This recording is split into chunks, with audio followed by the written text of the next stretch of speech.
You wake up in the dark. The air is warm, humid, heavier than anything you've ever breathed.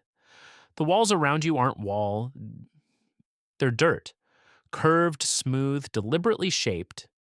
You reach out and touch one and realize it's not natural at all. Someone built this. Then you hear it.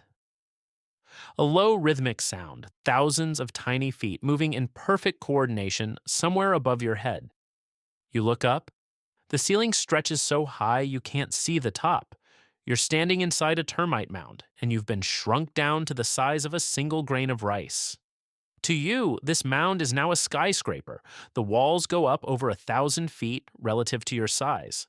The tunnels stretch for miles. And living inside this structure are anywhere from 1 to 2 million termites, all working in silence, all blind, all part of a civilization older than anything humans have ever built. So, let's take a tour. You start walking. The tunnel curves downward. Within seconds, something massive moves past you. A worker termite. From your shrunken perspective, it's the size of a school bus, pale, soft-bodied, carrying a fragment of plant material in its jaws. It doesn't notice you. It can't. Workers are blind. Most termites in the entire colony have no eyes at all. And yet, they navigate this kingdom flawlessly. You follow it. The tunnel opens into a wider corridor, and now you see them. Workers, thousands of them, moving in disciplined streams in opposite directions, never colliding, never stopping. They're the largest caste in the colony. They feed everyone, clean everyone, build everything. According to entomologists at North Carolina State University, workers do every job that matters. And they do it without rest, without orders, and without a single supervisor. Then you see the soldiers. They're bigger. Their heads are massive, dark, armored, with jaws that look like medieval bolt cutters. Some species have soldiers with a different design entirely. A long nozzle on the front of their head that sprays a sticky, glue-like chemical, which traps invading ants in their tracks. You walk past one. It doesn't move. It's waiting. That's its entire job. Stand, guard, die if necessary. You keep walking deeper. The tunnel descends. The temperature stays exactly the same. You don't realize this is strange yet. We'll come back to it. After a while, the corridor opens into a chamber larger than anything you've seen so far, the royal chamber. And lying in the center of it is something that doesn't look like an insect at all. It looks like a sausage with a head. This is the queen. Her abdomen has swollen so massively over the years that she can no longer move. She's roughly 100 times the size of a worker, surrounded by attendants who feed her, clean her, and carry her eggs away the moment she lays them. And she lays them constantly, up to 30,000 eggs a day. One egg roughly every 3 seconds, for decades. Some termite queens have been recorded living for over 45 years. In her lifetime, she will produce hundreds of millions of children. Every single termite in this entire kingdom came out of her body.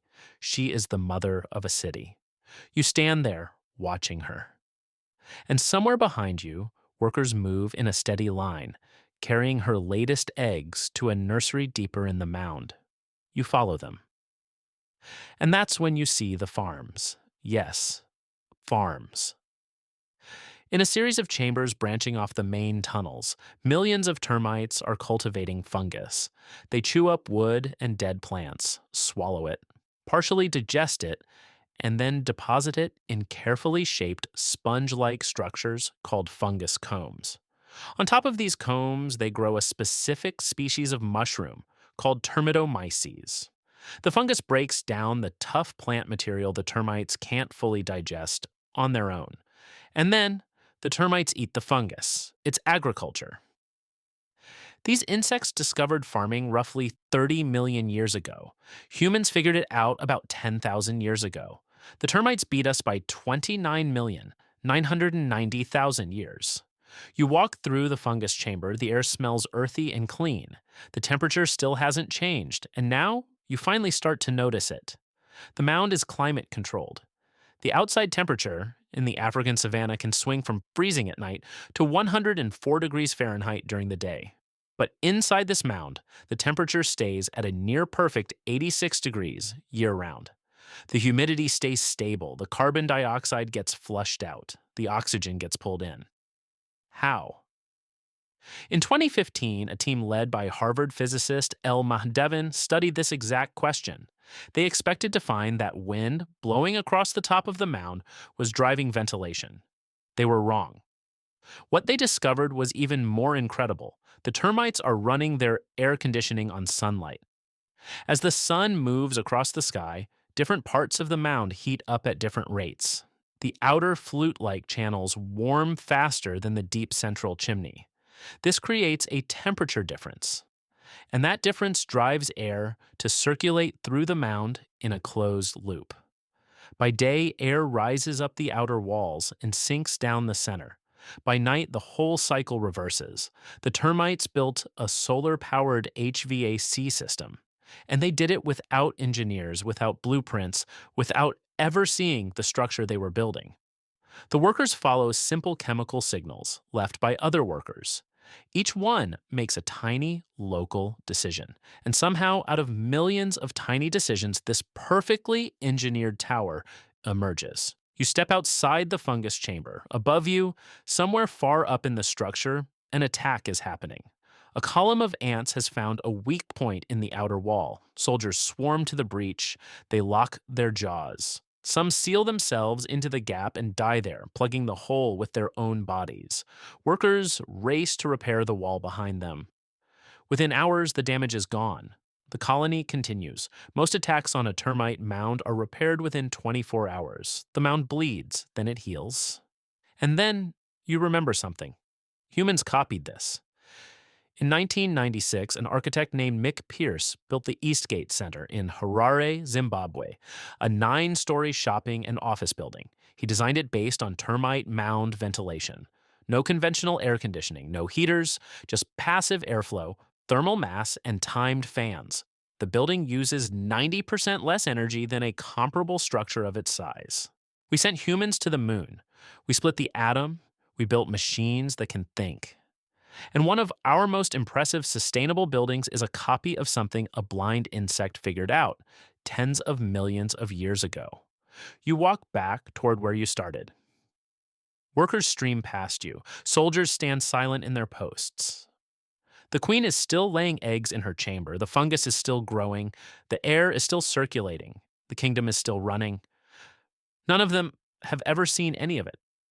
They don't know the mound exists. They don't know they live in a tower.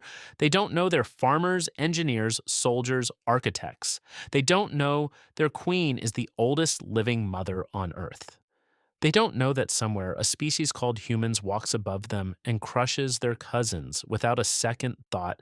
They just do the work. And the work builds the world. You wake up in your bed, back to normal size. You walk outside, and somewhere in the dirt under your feet, a colony is running. Maybe 1 million strong, maybe more. A queen laying her 30,000th egg of the day. A soldier dying in a wall to keep its family safe. A worker carrying a leaf twice its size through a tunnel toward a fungus farm 30 million years older than your entire species. You spent your whole life thinking you were the most advanced civilization on this planet. You were just the loudest one.